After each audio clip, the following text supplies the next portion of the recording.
अस्सलाम वालेकुम वरहमतुल्लाहि वबरकातुहू। डियर स्टूडेंट्स, ऐसे राइटिंग में सबसे ज़्यादा पूछने वाला क्वेश्चन क्या है बोले तो वो राष्ट्रीय हब्बगळु है। अब उसका आंसर देखेंगे। ಪೀಠಿಕೆ ರಾಷ್ಟ್ರೀಯ ಹಬ್ಬಗಳು ಆಯಾ ದೇಶದ ನಾಗರಿಕತೆ, ಸಂಸ್ಕೃತಿ ಹಾಗೂ ಇತಿಹಾಸವನ್ನು ಬಿಂಬಿಸುವ ಪ್ರತೀಕಗಳಾಗಿವೆ. ಎಳೆಯಲ್ಲಿ ದೇಶಾಭಿಮಾನ ಮೂಡಿಸುವಲ್ಲಿ ಪ್ರಮುಖ ಪಾತ್ರ ವಹಿಸುತ್ತವೆ. ये पीठिके व अब विषय निरूपण देखेंगे।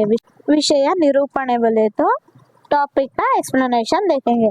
ದೇಶದ ಎಲ್ಲ ಜನರು ತಮ್ಮ ಜಾತಿ ಧರ್ಮವನ್ನು ಮರೆತು ನಾವೆಲ್ಲರೂ ಒಂದು, ನಾವು ಭಾರತೀಯರು ಎಂಬ ಭಾವನೆಯನ್ನು ಹೊಂದಿ ಏಕಕಾಲಕ್ಕೆ ಎಲ್ಲವೂ ಕೂಡಿ ಆಚರಿಸುವ ಹಬ್ಬಗಳೇ ರಾಷ್ಟ್ರೀಯ ಹಬ್ಬಗಳು. ವಿವಿಧತೆಯಲ್ಲಿ ಏಕತೆಯನ್ನು ಸಾಧಿಸಿದ ಭವ್ಯ ಭಾರತದ ಪ್ರಮುಖ ರಾಷ್ಟ್ರೀಯ ಹಬ್ಬಗಳೆಂದರೆ ಸ್ವಾತಂತ್ರ್ಯೋತ್ಸವ ಹಾಗೂ ಗಣರಾಜ್ಯೋತ್ಸವ.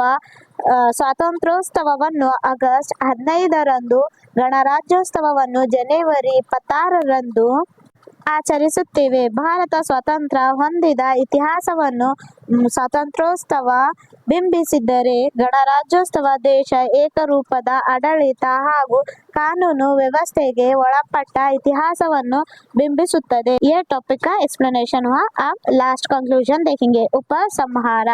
ದೇಶದ ಎಲ್ಲ ಜನರು ಶಾಲೆ, ಕಾಲೇಜು, ಕಚೇರಿ, ಸಾರ್ವಜನಿಕ ಸ್ಥಳಗಳಲ್ಲಿ ರಾಷ್ಟ್ರ ಧ್ವಜಾರೋಹಣ ಮಾಡಿ ದೇಶಕ್ಕೆ ಗೌರವ ಸೂಚಿಸುವುದು ಹಾಗೂ ಯುವಕರಲ್ಲಿ ದೇಶಾಭಿಮಾನ ಮೂಡಿಸುವಲ್ಲಿ ರಾಷ್ಟ್ರೀಯ ಹಬ್ಬಗಳು प्रमुख पात्र वहिಸುತ್ತವೆ. ये था आपको ऐसे रेटिंग। आई होप आपको ये हेल्प हुआ हो। Thank you.